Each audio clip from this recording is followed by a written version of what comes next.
అన్నా చెల్లెళ్ల అనుబంధానికి ప్రతీక రాఖీ. ఆపదొస్తే నేనున్నానంటూ అభయమిచ్చే సోదరుడికి రాఖీ కట్టే శ్రావణ పౌర్ణమికి ఎంతో ప్రత్యేకత ఉంది. దేశవ్యాప్తంగా రాఖీ జరుపుకుంటున్నారు. కొన్ని రాష్ట్రాల్లో స్పెషల్ గా నిలుస్తోంది రాఖీ పండుగ.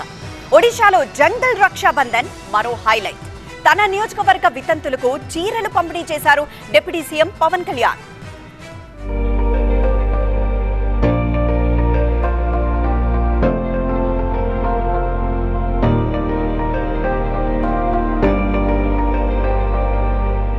తెలుగు లోగిళ్లలో రాఖీ సంబురం.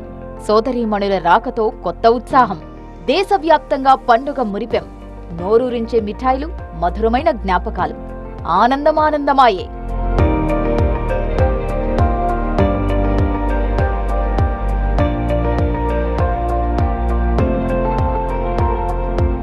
ఊరువాడ అంతటా రాఖీ పండుగ జరుపుకుంటున్నారు సోదరీమణులు. భారతీయ సంస్కృతి సాంప్రదాయాల్లో తోబుట్టువుల ప్రేమానురాగాలకు ఎంతో ప్రాముఖ్యముంది. ఆ ప్రేమకు ప్రతీకగా నిలిచే అత్యంత పవిత్రమైన పండుగ రక్షాబంధన్.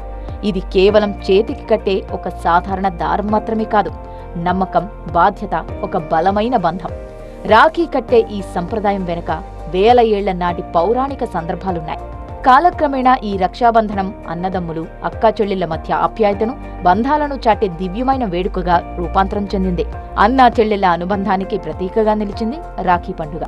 సోదరి రాఖీ కడితే సోదరుడు రక్షణకు ప్రతీకగా మాట ఇస్తాడు.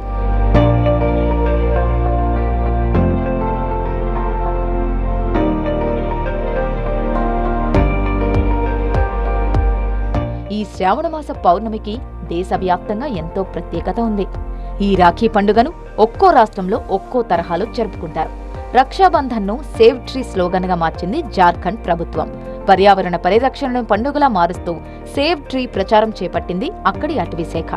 ఈ కార్యక్రమం కింద రాష్ట్రంలోని 24 జిల్లాల్లో ఎంపిక చేసిన గ్రామాల్లో దాదాపు 3 లక్షల చెట్లకు రాఖీలు కట్టాలని లక్ష్యంగా పెట్టుకున్నారు.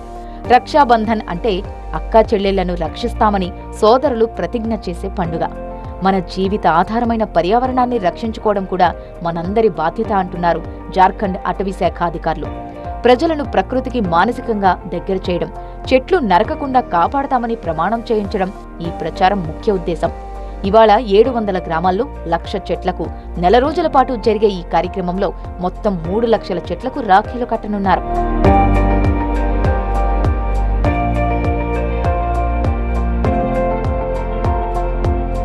అటు ఒడిశా మయూర్భంజ్ జిల్లా వాసులు రక్షాబంధన్ను ప్రకృతిని ప్రేమించే దినంగా మార్చారు.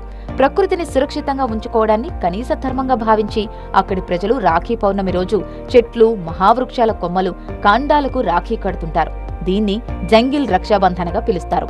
సోదరుడికి రాఖీ కట్టడం మనందరికీ తెలిసిన సంప్రదాయం. రాజస్థాన్లో మాత్రం వదినమ్మ రాఖీ కట్టి తమను, తమ కుటుంబ సభ్యులు, ఇంటిని క్షేమంగా చూసుకోవాలంటూ ఆకాంక్షిస్తారు. తమ ఇంటి గృహలక్ష్మి అయిన వదినమ్మకు అత్యంత ప్రాధాన్యమిస్తుంటారు రాజస్థాన్ సోదరిమణులు. అందుకే రక్షాబంధన్ రోజు తమ వదిన చేతికి రక్ష కడతారు. ఇందుకోసం లుంబా రాఖీ పేరుతో తయారైన ప్రత్యేకమైన రాఖీల్ని కొంటారు. వీటిని మణికట్టుకు కాకుండా గాజులకు వేలాడేలా కలిరా మాదిరిగా రక్ష కడతారు. ఈ సంప్రదాయం రాజస్థాన్లోనే మొదలైన వీళ్లను స్ఫూర్తిగా తీసుకుని వదినమ్మకు లుంబా రాఖీ కట్టడం ఇతర ప్రాంతాల్లోనూ కనిపిస్తోంది. రాఖీని పురస్కరించుకుని తాను ప్రాతినిధ్యం వస్తున్న పిఠాపురం నియోజకవర్గం మహిళలకు చీరలు పంపించారు AP deputy CM Pawan Kalyan. గ్రామాల్లో పింఛన్లు పొందుతున్న 45 ఏళ్లలోపు వితంతు, ఒంటరి మహిళలను గుర్తించి రాఖీ కానుకగా 2500 మందికి చీరలు పంపించారు. గత ఏడాది కూడా రాఖీ పౌర్ణమి సందర్భంగా చీరలు పంపిణీ చేశారు డిప్యూటీ సీఎం.